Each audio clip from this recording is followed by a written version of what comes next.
Halo, masih bersama saya Ihan Martoyo dari jurusan Teknik Elektro UPH. Saya masih bersama Ibu Mita Wibawa, Pak Philip Sibarani, dan Pak Dedi Sujatmiko yang bekerja secara profesional di telekomunikasi seluler dan menjadi pengamat juga bidang telekomunikasi seluler untuk Indonesia.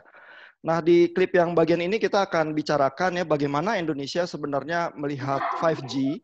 Mungkin kita ketinggalan di 3G dan 4G ya, dan mungkin agak gagap untuk mengadopsi, tapi 5G kita nggak akan ketinggalan. Bagaimana Indonesia melihat peluang ya 5G untuk boosting ekonomi kita, dan mungkin kesulitannya seperti apa? Bu Mita, silakan.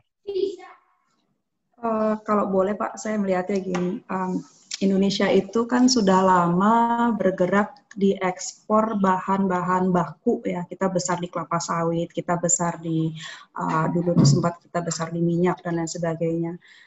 Kayaknya baru sekarang-sekarang ini kita terpikirkan bahwa manufacturing industri kita tuh cenderung tertinggal dibandingin negara-negara ASEAN. Dan akhirnya mulai ada pemikiran dari pemerintah sekarang untuk membuat supply chain yang lebih panjang dari yang tadinya kita misalnya hanya menggali nikel, terus akhirnya kita jadi bikin smelter, terus akhirnya smelter tadi bahkan ada rencana mau dipakai untuk membuat baterai, karena baterai itu sepertinya di zaman sekarang ini, apalagi dengan 5G ya nantinya ya, itu akan menjadi sebuah produk yang semua orang pasti akan cari. Tapi repotnya juga adalah kita kalau mau menarik investasi asing, karena itu kan semua itu kan jenis value added industry yang pasti membutuhkan teknologi yang tinggi ya. Kita juga sepertinya masih agak kesulitan untuk bisa menarik investasi asing. Nah, saya terpikirkan kalau seandainya mungkin kita tanya ke diri kita sendiri ya, mana yang duluan nih? Kita mau menarik investasinya atau kita berinvestasi dulu di 5G? Which one comes first? Apakah di egg itu akan jadi egg atau apa ya? Kita mencari ayam atau telurnya duluan gitu. Mungkin ada baiknya kita investasi 5G untuk supaya akhirnya kita bisa menarik industri-industri yang high value tadi untuk masuk ke Indonesia, bersamaan juga bahwa nanti mungkin murid-muridnya Pak Ihan akhirnya masuk ke dalam industri-industri yang high tech tadi ini. Kalau itu sih pemikiran saya, Pak. Tapi ya tentunya ini balik lagi kepada kesiapan kita. Saya juga dengar dari Pak salah satu menteri lah yang ngurus masalah ini bahwa sepertinya bandwidth kita juga masih harus di rearrange lagi ya, karena banyak dipakai untuk hal-hal yang sifatnya mungkin kurang produktif. Jadi ya secara pelan-pelan Pak, secara berevolusi kita menggunakan teknologi 5G ini. Mungkin itu aja. Jadi memang ada peluang, cuman memang harus investasi ya. Tetapi investasi 5G itu mungkin bukan cuma keuntungannya datang dari 5G, melainkan industri yang lainnya nanti yang didukung oleh komunikasi itu yang nanti malah bisa berkembang lagi ya. Apa benar seperti itu gambarannya Pak Philips dari sisi vendor? Memang benar tadi bahwa kalau bicara di Indonesia kan sebenarnya telekomunikasi ini kan sudah sifatnya sudah regulasinya itu udah open ya. Pemerintah itu boleh dibilang tidak ikut campur terlalu dalam untuk operasional. Contohnya kayak Indosat, Telkomsel, Excel, semua itu kan sebenarnya private ya. Telkomsel itu kan sebenarnya private, tapi dia biggest share-nya ada di Telkom ya sebagai induknya ya dengan Singtel. Jadi kalau bicara pemerintah harapkan itu dia mendorong si operator-operator ini untuk adopt 5G. Cuman kendala tadi disebutkan, regulasi kita juga kan selalu seperti biasa ya, maaf ya, Indonesia ini kan galau ya. Suka bimbang gitu loh, kayaknya mau ke sini, apa ke situ. Sekarang frekuensi tadi belum ada keputusan akan kemana. Santer yang cukup dominan itu ada di 23.000, yang disebut sebagai millimeter wave ya. Tapi ada juga yang mengandalkan, itu kenapa nggak 700 aja dipakai gitu loh. 700 kan sebenarnya ada bisa dipakai juga. 700 MHz itu. Ada beberapa yang 2300 itu yang bentrok dengan televisi analog ya.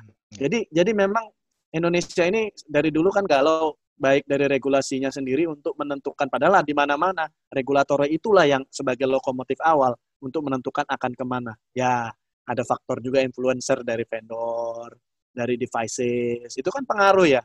Saya sudah main di 23, terus saya mau jual barang 23, yang laku di 700 kan investasi saya juga nggak. Jadi itu memang Indonesia harus butuh regulatornya yang strong. Ya beberapa senior kita ya sudah ada di sana juga, cukup mungkin bisa memberikan warna yang ketegasan, terutama bukan warna, ketegasan untuk mengadop. Jadi salah it's okay, tapi yang penting kan terukur ya. Jadi situ. Kalau bicara tadi negara, saya pikir negara itu mendorong, seperti tadi dibilang, yang diharapkan pemerintah itu adalah efisiensi dan bisa membuka kesempatan atau membuka bisnis lain yang mungkin jauh lebih besar daripada sekarang. Kenapa ada Gojek? Itu kenapa ada Bukalapak? Itu kan karena ada teknologi. Kalau nggak ada 4G itu nggak akan terbuka itu. Bisa orang membuat perusahaan itu fluent ya. Karena connectivity udah cukup mumpuni. Nah, kebayang kalau nanti 5G dengan segala kelebihannya high speed dan low latency akan membuka lagi industri yang mungkin belum kepikirin sampai sekarang. Nah, Ihan ini harus menggali anak buahnya untuk open mind dengan ide-ide. It's okay gitu loh. Nah, jadi saya melihatnya dari situ pemerintah ini akan mencoba mendapatkan trickle down effect dari teknologi yang ada. Mungkin nanti industri ketahanan juga bisa, manufaktur juga bisa, transportasi, banyak hal lah yang akan di-enable untuk meningkatkan industri-industri baru yang tujuannya akhirnya adalah pajak kan, pendapatan, revenue itu yang pemerintah akan nikmati hasilnya. Selain juga society yang lebih advance ya, lebih gengsi lah. Kita kan ada kebanggaan juga dong kalau kita disebut negara dengan connection rate-nya mungkin udah 90%, dengan connection rate-nya yang kecepatannya in average di atas 1 mega. Ini kan ada pride nation juga di sana yang quote unquote mungkin daya saing bangsa juga jadi jauh lebih tinggi ya, bukan cuma enggak, karena itu menarik investor. Betul, kalau teknologinya sudah mumpuni, ya investor kan juga kadang-kadang kan sangat aware terhadap gimana saya mau bikin industri high speed production, kecepatannya aja lambat dari sisi ini. Jadi dari saya seperti itu. Mungkin Dedi ini yang lebih ke customer base ini bisa jawab nih. Nah, persoalan tadi kan frekuensi sama regulasi itu Pak Philips tadi sebut ya. Tapi teman-teman saya yang di regulator sih juga sangat dilematis ya, karena kalau gusur frekuensi orang yang sama kayak gusur rumah ya, mau bangun jalan bagus sih, jalan infrastruktur gitu ya. Tapi kan siapa yang kena gusur gitu ya. Nah, pasti Singapura kan juga punya pengalaman-pengalaman ya di dalam hal itu.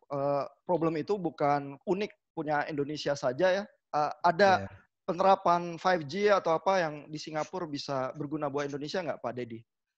Ya, kalau di Singapura mereka cukup tegas. Mereka berani membunuh televisi analog demi itu. Jadi memang televisi analog sudah dimatikan sejak 2 tahun lalu.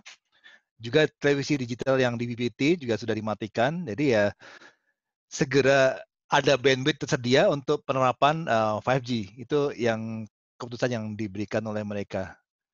Gitu. Tapi berarti kerugiannya semacam disubsidi negara atau apa? Karena orang kalau dimatikan terus gimana ya? Nah, memang ada jadinya negara memberikan fasilitas ke rakyat untuk mendapatkan, untuk yang punya ekonomi rendah, mendapatkan DVB-T2 receiver hampir gratis. Nah, itu memang kompensasinya. Tapi ya jumlahnya kan nggak banyak ya kalau di Singapura ya dibanding Indonesia. Betul. Di kita aja 2G aja nggak bisa dimatikan ya sampai saat ini ya, karena memang masih terus dibutuhkan kalau ya. Menurut saya ya, ini sebagai vendor ya, kalau kita cari kan sekarang rata-rata operator itu punya 3 teknologi ya, 2G, 3G, 4G dalam satu base station baru yang mereka bangun. Kalau saya lihat itu semua kembali ke efisiensi. Kalau saya memang ada perbedaan view ya. Kalau bicara 2G ini kan sekarang ini lebih ke arah blanket voice ya. Artinya 2G itu identik dengan telepon, orang ngobrol lewat telepon. Nah, makanya dia masih tetap 2G, dan 2G itu ada terutama yang 900 mega itu coverage-nya the best lah. Itu frekuensi yang paling premium untuk antara coverage versus dari antara investasi dan coverage-nya. Jadi kalau saya lihat sih banyak kan sekarang justru akan mematikan 3G. Bukan 2G justru. Kenapa? Karena 3G itu tanggung. Cepet kenceng enggak, voice ya gitu-gitu aja. Sekarang kan rata-rata voice itu di 3G ya.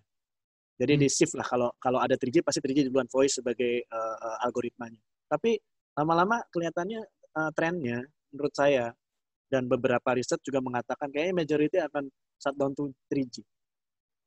Yang lebih cara ketika sudah ada, karena 4G itu bisa menutupi dari sisi datanya, 2G menutupi dari sisi possible voice-nya. Sampai semua handphone itu 4G capable. Yang kayak Dedi bilang, mungkin kompensasinya dikasih handphone 4G aja semua. Baru boleh bisa dimatiin 2G.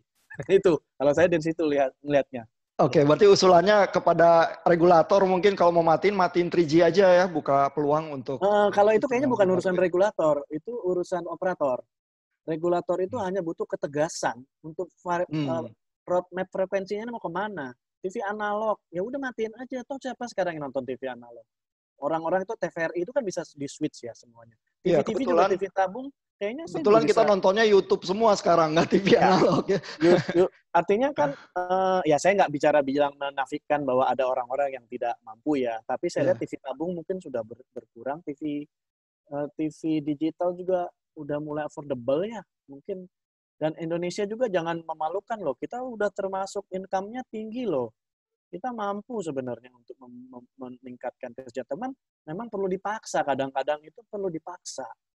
Ya kayak contoh COVID ini kan memaksa orang untuk melek teknologi juga. Iya. Mungkin ini saya cuma humble opinion aja deh. Iya. Kadang-kadang perlu digusur itu untuk membuat lebih baik itu ya worth it lah. Gitu. Nah, itu tadi Pak Dedi bilang butuhnya ketegasan ya. Tapi sebenarnya dari sisi ekonomi kan menggulirkan teknologi baru selalu tetap punya kesulitan ya. Nah, kiat-kiatnya kalau di Singapura itu seperti apa, Pak? Kalau soal teknologi baru ya, untungnya kita tuh di sini adopsinya itu cukup cepat. Karena emang standar hidupnya lebih tinggi ya. Jadi tidak seperti di Indonesia ya. Cuman kalau saya lihat di Indonesia itu mungkin ya yang penetrasi teknologi ini masih rendah. Nah, itu saya justru melihat bahwa potensi itu ada di 5G, di mana kita mau menggunakan koneksi internet yang high speed dan cukup murah yang tanpa harus pakai kabel. Selama ini saya happy di Singapura karena saya bisa punya fiber to the home. Tapi ya karena gampang sekali, karena rumahnya kan high rise semua, colokin satu kabel gede, udah satu gedung punya dapat internet semua. Sama dengan Korea Selatan. Nah, situasi di Indonesia itu kayak di India, sama. Jadi dengan adanya 5G itu diharapkannya nanti penetrasi internet yang high speed bisa sampai ke rumah-rumah tanpa kabel. Itu yang dicita-citakan sebetulnya. Jadi kalau kasusnya kayak sekarang ada home based learning yang bermasalah karena nggak ada koneksi, itu moga-moga bisa dengan cepat teratasi. Jadi kalau di Singapura selama ini ya, kalau untuk penetrasi teknologi baru itu tuh sebetulnya selalu dengan carrot subsidi. Di kami itu setiap ada pembelian device itu bisa dibeli dengan harga murah itu karena selalu ada subsidi. Kayak mungkin iPhone di Indonesia 10 juta mungkin ya harganya ya. Di Singapura cuma 3 juta. Tapi Anda harus berlangganan dengan satu provider selama 2 tahun minimal. Dan itu bagaimana di Singapura menjaga market supaya 3 operator besar tidak saling membunuh itu dengan cara kontrak selama 2 tahun dan dengan disubsidi itu. Itu mungkin yang cara yang paling gampang kalau diadopsi. Oh ya, tapi yang menarik Pak Dedi tadi bilang jangan-jangan sebenarnya ada kebutuhan di Indonesia ya yang bisa karena kapasitas 5G itu besar ya. Terutama sekarang bukan cuma sekolahan yang butuh koneksi, terutama di daerah terpencil, tapi juga komunitas agama begitu ya, di gereja atau di masjid ya, yang memang nggak bisa kumpul, lalu melakukan ibadah itu kadang mereka malah fallback ke radio FM gitu, karena radio FM tersedia, semua orang punya receiver radio gitu ya.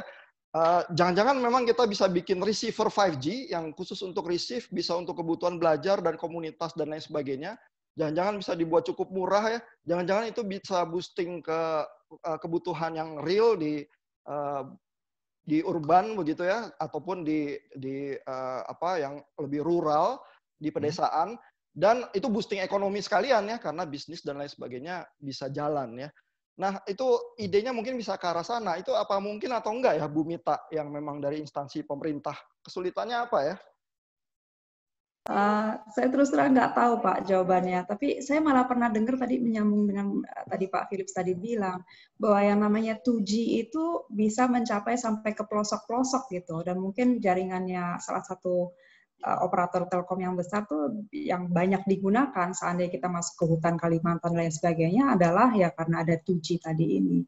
Nah, apakah 2G itu bisa dikembangkan lebih lanjut untuk bisa, walaupun mungkin dia basisnya voice ya, tapi mungkin bisa digunakan untuk yang purpose-nya yang yaitu edukasi kepada anak-anak yang mungkin tinggal di pedalaman yang jauh di sana dan juga mungkin kesulitan untuk dapetin sinyal dan lain sebagainya. Itu mungkin sesuatu yang perlu dipikirkan kali ya Pak ya. Tentang saya terus nggak tahu Pak jawabannya, tapi ya. Gini, Ya, mungkin saya perlu luruskan juga nih, Ihan juga mungkin harus ada sedikit adjustment sedikit ya, bahwa ketika kita bicara telekomunikasi, sebenarnya inti dari telekomunikasi itu adalah kan sharing informasi ya. Jadi kita jangan terjebak bahwa 5G itu kayak Superman gitu loh, bisa melakukan apa aja. Kita harus bisa lihat dulu kenapa 5G. 5G itu kan untuk industri 4.0 ya. Jadi maaf Dedi atau Ihan, 5G itu bukan untuk orang pedalaman, bukan karena mereka tidak perlu. Memang needs-nya juga belum. Jadi sebenarnya kalau tadi penjawab tadi 2G itu sebenarnya helping banget untuk bicara voice, artinya komunikasi as a communication way. Tapi ketika naik levelnya data, ketika kita bicara data, apakah butuh banget sih orang di tengah hutan YouTube? Mungkin kan tidak, karena kan mereka kan bukan melihat telekomunikasi sebagai laser seperti kita, YouTube, Facebook. Mereka lebih ke mungkin untuk sending informasi produksi hari ini, atau kebutuhan hari ini, atau logistik stok opnam seperti itu. Jadi kalau bicara 5G ini kita harus membatasi bahwa 5G ini adalah industri 4.0 yang sampai saat ini harusnya adalah high tech mass production. Jadi kalau untuk tadi anak sekolah ya maaf saya koreksi aja, mungkin yang mereka bisa pakai 2G pun sebenarnya udah cukup. Mungkin 4G yang lebih jadi 4G strategi operator di Indonesia ini kayak Indosat itu sendiri baru 95% dia 4G di seluruh site-nya. Kita baru bicara site ya, di mana mereka mungkin coverage-nya mungkin 95% Indonesia. Telkomsel itu mungkin udah lebih gede mungkin, tapi coverage-nya dia itu belum semuanya 4G. Jadi memang kita harus pilahkan dulu kalau kita bicara 5G, kita tidak mengarah kepada pemenuhan kebutuhan basis telekomunikasi. Kita bicara udah high level industry. Kalau bicara tadi makanya Bu Mita bilang kalau ke daerah-daerah 2G aja udah cukup. Cuman memang nggak semua bisa dicapai. Karena investasi orang itu ngeluarin duit, makanya pemerintah ada namanya programnya USO ya. Arti USO itu adalah obligasi dari operator untuk membangun telekomunikasi tanpa memikirkan untung di daerah-daerah terpencil. Contohnya dia ada di Kepulauan Natuna, di pedalaman Kalimantan, itu namanya Universal Service Obligation namanya, USO. Itu sekarang sudah Indosat pun sudah 2G dan 4G. Jadi di situ kalau kita bicara radio, tapi ada satu yang Indonesia ini nggak siap, yang tadi bilang fiber atau backbone. Jadi buat apa teknologinya 4G atau 5G, kok ngirimnya masih lewat satelit gitu loh. Yang kita tahu sendiri satelit itu tuh bandwidth-nya limited banget. Transponder berapa sih? Nah jadi memang ya, bukan saya bilang Indonesia ini tertinggal, kita butuh waktu lah kalau bicara 5G untuk daerah-daerah. 5G Jadi ini lebih ke fallback ke 2G nggak apa-apa ya, karena mungkin kalau cuma untuk broadcast sesuatu, untuk kita pisahkan kebutuhan itu kita pisahkan. Kalau telekomunikasi sebagai kebutuhan dasar itu operator harus di-endorse dengan sebanyak mungkin dia pasang BTS. 4G aja udah lebih dari cukup menurut saya kalau backbone-nya konstan. Tapi kalau 5G ini industri, kita ngomongnya industri harus di high end ya. Masif ya, masif itu ya kalau bicara maaf aja, kalau masif kan berarti bicara orang banyak, penduduk banyak. Kalau di daerah terpencil kan penduduknya mungkin berapa, jadi dia tidak butuh masif yang seperti tadi. Gitu. Nggak realistis juga kali ya, secara ekonomis mengharapkan 5G di... Ya sebenarnya mereka 5G terus buat ngapain juga kan, devices-nya nanti jadi isu. Jadi memang kita harus tolong dipisahkan jelas bahwa 5G itu bukan untuk memenuhi kebutuhan basic, tapi adalah industri yang lebih advance, lebih tinggi, lebih besar, enabler dari high tech ya. Tadi dia disebut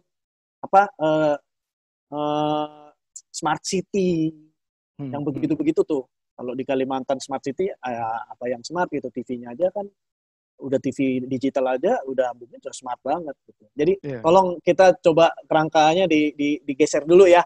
Kita ngomong 5G atau kita ngomong teknologi as a communication ini. Memang di Singapura kemudahannya tadi 2G aja udah dimatikan sejak beberapa tahun yang lalu ya. Mungkin mematikan 3G juga tidak ada kesulitan sih kalau buat di Singapura ya. Karena enabler buat 4G dan mungkin ke arah 5G juga udah mulai. Karena bandwidth itu terbatas. Jadi nggak bisa, termasuk kayak natural resources yang nggak bisa ditambah-tambahin. Jadi ya segitu aja gitu. Makanya efisiensi yang dilihat dari situ. Dan apa di Singapura itu nggak ada kebutuhan untuk mengentaskan kemiskinan seperti ada di Indonesia, Pak Dedi, yang dicoba juga dilakukan untuk komunikasi. Memang nggak ada orang miskinnya atau gimana? Ya ada sih, pasti ada. Tapi jaringan sosial networknya beda kalau dengan di Indonesia. Di sini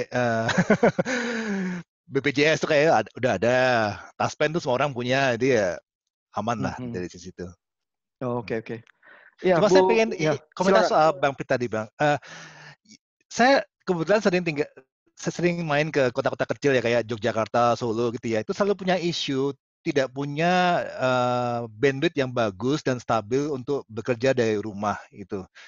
Di mana fiber optik itu satu hal yang langka. Nah, di situ saya kepengennya tuh kalau nanti 5G sudah ada, itu karena kebanyakan rumahnya bukan high-rise building dan akan sangat susah untuk mendeploy fiber optik ke rumah kan. Jadi saya kepengennya bisa menggunakan penggunaan fixed terminal yang dari rumah yang menggunakan teknologi 5G sehingga jadi bridging sebagai seperti zaman dulu pernah ada CDMA buat Telkom yang buat data. Itu kan suatu hal yang oke banget kalau CDMA tidak mati ya. Nah, semacam itu yang saya kepingin sebetulnya bisa kejadian di Indonesia. Sudah ada namanya, kita sebutnya fixed wireless access ya. Iya, betul. Artinya jadi kalau bicara wireless itu kita bicara reception. Kalau receptionnya bagus, dia akan stabil. Dari sisi radio, kita bicara dari sisi radio. Kita belum bicara speed ya. Radio itu artinya antara dari mobile stationnya ke BTS-nya itu konstan lah. Nah, jadi itu namanya fixed wireless access, itu cuman membuat receptionnya jadi lebih tinggi lagi, lebih sensitif. Kenapa? Kalau instead of handset, dia menggunakan devices antena. Jadi rumah itu bisa menerima sinyal yang lebih bagus receptionnya sehingga kualitasnya bisa lebih stabil. Itu dari sisi reception. Dari sisi backbone, tadi Dedi ngomong backbone. Ya di kita ini memang karena saking luasnya ya, negara kita ini besar banget. Dan kepulauan ya. Dan kepulauan, investasi untuk optik itu akan sangat mahal. Makanya wireless berkembang pesat. Karena cost infrastrukturnya itu lebih rendah. Dan lebih cepat untuk return-nya. Jadi di situ batasannya. Pemerintah sudah bikin yang satelit apa tuh, yang itu palaparing. Palaparing itu kan itu kan salah satu platform dia untuk menjangkau internet atau data ke daerah-daerah kan. Karena sudah mulai sadar lah, saya mulai berterima kasih lah pemikir-pemikir di regulator ini melihat backbone itu jangan ditinggalin karena saking keenakannya nyari pelanggan, backbone itu enggak gitu. Nah, tapi yang dikatakan Pak Dedi itu tadi cukup cukup brilian ya idenya. Maksudnya adalah karena ini kebetulan ada generasi baru, kita tuh bisa lompat ya. Jadi tadinya semua orang berpikir ketergantungannya kepada fiber optik karena itu satu-satunya yang high bandwidth dan lain sebagainya. Dan negara-negara yang sifatnya tidak kayak kita kepulauan semua mengandalkan fiber optik, tapi kan itu mahal. Begitu ada 5G sebenarnya jadi ada high bandwidth yang bisa melompati kebutuhan itu. Terus tahu-tahu ke level yang wireless ya. Saya sekarang Zoom juga pakai 4G doang nih, padahal nggak reliable, tapi lumayan bisa jalan ya. Sehingga jangan-jangan kebutuhan yang bukan high-end, bukan industri, bukan juga langsung di perkotaan, karena wireless-nya itu sifatnya, dan juga kalau kapasitasnya tinggi, berarti bisa dijual gelondongan murah, jangan-jangan punya potensi-potensi itu ya untuk mendobrak tembok ekonomi yang tadinya kayaknya nggak bisa ditembus gitu ya. Nah saya mau balik lagi ke Bu Mita nih. Apa ada komentar terhadap isu-isu yang tadi di Singapura maupun dari vendor yang mungkin buat kita bisa produktif, Bu Mita, buat Indonesia? Bagaimana kita bisa produktif dengan menggunakan 5G gitu maksudnya Pak? Iya. Ya pastinya kita bisa lebih produktif Pak. Cuman balik lagi tadi yang dibilang Pak Philips ya. Sebetulnya masyarakat kita sebagian besar tuh kebutuhan untuk internetnya buat apa sih? Kalau misalnya mungkin kalau misalnya di sana gitu ya, karena sudah banyak yang lulusan sekolah-sekolah IT yang mumpuni, mungkin banyak dosen-dosen kayak Pak Ihan gitu. Jadi mereka bisa mengembangkan industri kreatif itu secara lebih masif. Lagi pula kita lihat juga di Singapura tuh kan mereka punya kecenderungan untuk untuk sangat-sangat generous kepada startup dan kreatif industri yang berbasis IT gitu. Di Indonesia sebetulnya juga udah banyak upaya untuk bisa mendorong orang-orang entrepreneurship milenial baru ini untuk supaya mereka juga bisa memanfaatkan kondisi digital ekonomi ini dengan lebih baik. Tapi seberapa banyak sih kita memberikan insentif kepada mereka dibandingkan ke Singapura? Saya perhatikan dikit-dikit kalau misalnya ada startup bagus di Indonesia, pada akhirnya mereka akan masuk ke Singapura dan mereka akhirnya minta dibiayai atau mencari capital, venture capital di sana gitu. Di tempat kita kayaknya masih belum banyak Pak insentif atau kok enggak subsidi yang diberikan oleh pemerintah. Bahkan saya dengar kalau misalnya di Singapura tuh seandainya memang ada sebuah perusahaan IT yang akan pindah ke sana, maka mereka memberikan misalnya pemotongan pajak, berbagai macam insentif yang akhirnya nggak hanya di perusahaannya aja, tapi kepada pegawainya pun mereka memberikan kesempatan itu.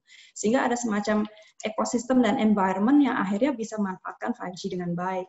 Sementara kalau di Indonesia ya mungkin we will get there, tapi ya butuh waktu, sehingga kalau misalnya kita pun memasang 5G cepat-cepat untuk yang sifatnya kreatif ekonomi tadi, ya pastinya kita akan agak sedikit sulit bersaing, tapi untuk industri yang besar-besar, saya rasa ini waktunya, karena memang kita ingin maju, kita pengen lebih daripada sekedar jualan kelapa sawit, tapi juga masuk ke high-tech dan juga added value industry.